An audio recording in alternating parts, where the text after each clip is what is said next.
With me now for our weekly look at economics and finance is economics correspondent Stephen Long. Stephen, I'll ask some questions to do with the Australian economic debate in a minute, but firstly there's a bit of news out of the US. Lee, the US payroll numbers, the employment numbers have come out and they were much weaker than expected. 131,000 jobs lost, weak private sector jobs growth, and the markets have dived, share markets have dived, bond markets have dived on fears of stagnant growth in the US or even a double dip. Interesting. To the Australian situation, we hear these economic claim and counterclaim. We just heard it a little bit in our discussion there with Tony Burke and Greg Hunt. So we've got the coalition talking about Labor's great big debt and deficit, and the stimulus spending, didn't matter. It was all to do with the position they inherited from the Howard government. We've got the government saying that they'll be able to bring the budget back into surplus within 3 years. How do you evaluate those claims?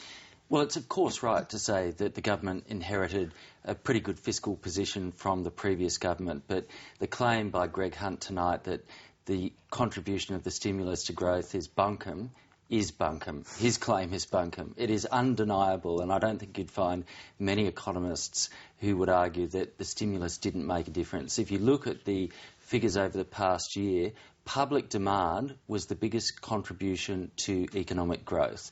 In fact, it was larger overall than economic growth. So if we hadn't had the public demand, part of that, the fiscal stimulus, then we wouldn't have had economic growth. Similarly, consumption was the next biggest contribution to economic growth, and that was bolstered by the cash handouts. The stimulus made a difference. Now, you can argue about the quality of the spending. I've got no problem there, but it's economic fairyland to say that it didn't make a contribution. And so what about then Labor saying, OK, we'll definitely have the budget back to surplus within 3 years? Well, again, that's fairyland spin to claim with certainty that that's the case. Now, you can have your Treasury projections, but I always subscribe to John Kenneth Galbraith's maxim that the purpose of economic forecasting is to make astrology look respectable.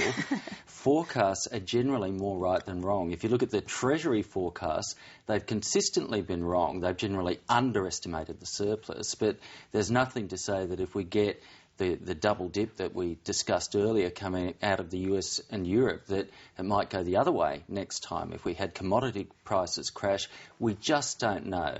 It's just a guesstimate. And to say with certainty that we'll be back in surplus in 3 years' time, again, don't rely on it. OK, let me put to you another one that we hear all the time, the coalition saying interest rates will always be higher under Labor. Well, that's demonstrably false, because under the term of the Rudd-Gillard government, they have actually been lower on average than they were under the last government. And indeed, the highest interest rates we've seen in this country on one measure were under John Howard. And so it's a nonsense claim, but it's also a silly claim because it presumes that government is just a key driver of interest rates.